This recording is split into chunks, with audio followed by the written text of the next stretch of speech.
Good morning everyone. आज जो है हम क्लास 10th में देखेंगे संसाधन और विकास। कल जो है हमने इसके बारे में पढ़ा था। ठीक है बच्चों, प्राकृतिक संसाधन और विकास में घनिष्ठ संबंध है, क्योंकि जो भी विकास कार्य संपन्न होते हैं वे प्राकृतिक संसाधनों पर ही निर्भर करते हैं। चाहे विनिर्माण क्षेत्र हो, उत्पादन का क्षेत्र हो, ये सब चीज़ों का जो डिपेंडेंसी है वह संसाधन पर ही निर्भर करता है। ठीक वैसे ही कि इन सब कार्यों को करने के लिए जो संसाधन होता है वह इन चीज़ों को उपलब्ध कराता है। इसी संसाधनों को उपलब्ध कराने की पर्यावरण की क्षमता को जो है क्या कहते हैं, पर्यावरणीय स्रोत प्रकार्य या इन्वायरमेंट सोर्स फंक्शन। ठीक है कि हम जो जो निर्माण कार्य करते हैं या जो जो हमको जो है संसाधन की आवश्यकता होती है, ये पर्यावरण हमें उपलब्ध कराता रहता है। लेकिन गिवन और टेक का कार्यक्रम जो है एक निश्चित सीमा तक रहता है कि पर्यावरण से हम जितना लेते हैं पर्यावरण जो है उसे पुनः बना लेता है। लेकिन यदि उनके बनाने की क्षमता से हम अधिक लेना चालू करेंगे तो पर्यावरण में अव्यवस्था की स्थिति उत्पन्न होगी। ठीक है, गिवन और टेक का कार्यक्रम तब शिथिल हो जाता है जब हम उत्पादन के कार्य में या अपनी अंधी दौड़ में जो है संसाधनों का उपयोग बेतहाशा रूप में करने लगते हैं। यदि हम समाप्त होने वाले संसाधनों का उपयोग एक निश्चित सीमा तक या नदी नालों में जो गंदा पानी भेजा जाता है या छोड़ा जाता है उसे अगर हम एक निश्चित समय तक नहीं रोक पाते हैं तो आने वाले समय में ये संसाधन जो है या तो समाप्त हो जाएंगे या तो खराब हो जाएंगे। इसीलिए जो है हमें क्या करना होगा बच्चों कि हमें जो है गिवन और टेक के कार्यक्रम को, क्योंकि देखिए पर्यावरण को अगर हम सिर्फ सुरक्षित रखेंगे सोचते हैं और हम कुछ नहीं करेंगे तो हम विकास भी नहीं कर पाएंगे। तो इसके लिए आवश्यक है कि हम पर्यावरण के अनुरूप ही जो है अपना विकास करें। इसके लिए क्या आवश्यक है कि हमें विकास का एक ऐसा मार्ग अपनाना होगा जिसमें जो भी हमारे पास संसाधन हैं उन संसाधनों को हम लंबे समय तक सुरक्षित और टिकाऊ बनाए रख सकें। इसे ही टिकाऊ खुशहाली या टिकाऊ विकास कहा जाता है, क्योंकि हम अगर एक निश्चित नियम के आधार पर इन संसाधनों का उपयोग करेंगे तो ये लंबे समय तक हमारे उपयोग के लिए बने रहेंगे। ठीक है, एक क्वेश्चन आता है टिकाऊ विकास किसे कहते हैं। तो टिकाऊ विकास से तात्पर्य यह है कि हमें विकास का एक ऐसा मार्ग अपनाना जिसमें हम संसाधनों का उपयोग तो करें परंतु उसे हम लंबे समय तक सुरक्षित बनाकर भी रखें, जिसका फायदा क्या होगा कि आने वाली पीढ़ी को भी मिलेगा।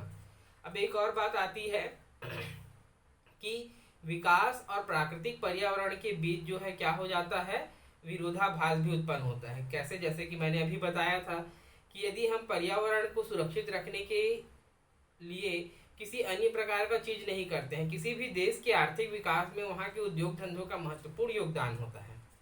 यदि हम पर्यावरण को सुरक्षित बचाने के लिए उद्योग धंधों का विकास नहीं कर पाएंगे तो क्या होगा, हम आर्थिक रूप से कमजोर हो जाएंगे। और यदि उद्योग धंधों का विकास करते हैं तो पर्यावरण खराब होगा। इसीलिए जो है हमने बीच का मार्ग जो है टिकाऊ विकास को अपनाया है।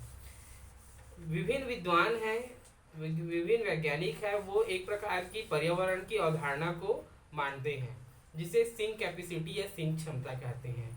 कि कल भी मैंने बताया था कि जो भी नदियाँ होती है ना, एग्जाम्पल के लिए कि जब कभी नदियों में गंदा पानी छोड़ा जाता है तो उन नदियों में रहने वाले जीव जंतु जो हैं उस गंदगी को खाकर साफ कर देते हैं। परंतु हम कई बार ऐसे और भी गंदी चीजें छोड़ देते हैं जिसे वो जीव पचाने में अक्षम हो जाते हैं।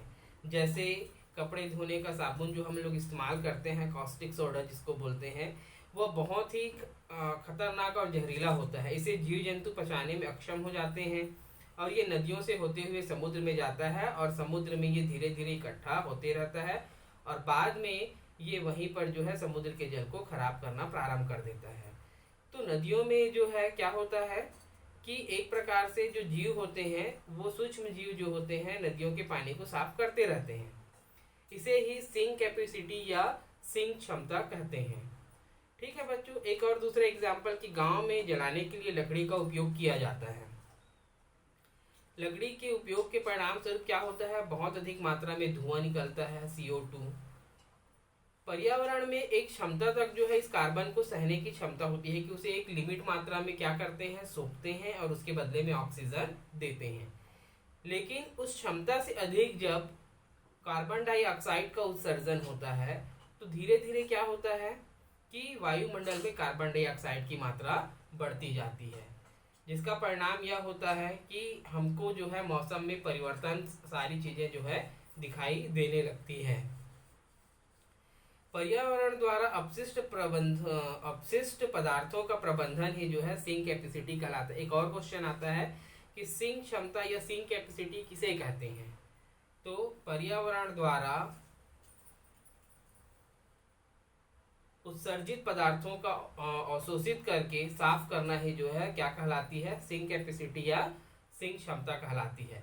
हम इसको और एक दो उदाहरण देख सकते हैं, जैसे आपकी बुक में दिया हुआ है उदाहरण एक, जिसमें जल के बारे में बताया गया है कि आज एक सर्वे के हिसाब से पता चलता है कि आज हमारे यहाँ भूमिगत जल उपयोग में जो है अधिक हो रहा है, परंतु बारिश का पानी जो है भूमिगत कम होते जा रहा है, जिसका परिणाम क्या हो रहा है कि लगातार भूजल स्तर में गिरावट आते जा रही है। इसका प्रमुख रीजन है कंक्रीटीकरण, शहरों का विकास, आवासीय क्षेत्रों का विकास, जिसकी वजह से जो है बारिश का पानी बहकर सीधा समुद्र में नदियों के माध्यम से चला जाता है, लेकिन वो बारिश का पानी जो है धरातल तक नहीं पहुंच पा रहा है और हम लगातार भूमिगत जल का उपयोग जो है अपने लिए कर रहे हैं। तो जितना हम उपयोग में ला रहे हैं उससे कम मात्रा में जो है जल नीचे तक रिस पा रहा है। यदि यही प्रक्रिया रही तो क्या होगा कि लगातार उपयोग करने के पश्चात भूमिगत जल की मात्रा में बहुत कमी आ जाएगी। दूसरा एग्जाम्पल दिया हुआ है कि एंडोसल्फान का हेलीकॉप्टर के द्वारा काजू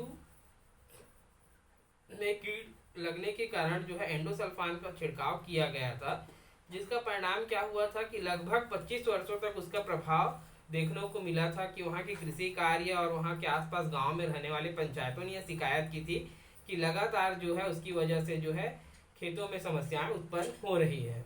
तो पर्यावरण और संसाधन दोनों महत्वपूर्ण है और दोनों को संभाल कर रखना हमारी जिम्मेदारी है। यदि हम इन संसाधनों का उपयोग लंबे समय तक प्रयोग में लाना चाहते हैं तो हमें एक संतुलित विकास को साथ में लेते हुए इन संसाधनों का उचित प्रयोग करना होगा। ठीक है बच्चों, किसी भी प्रकार का डाउट हो तो जरूर पूछेंगे। Thank you.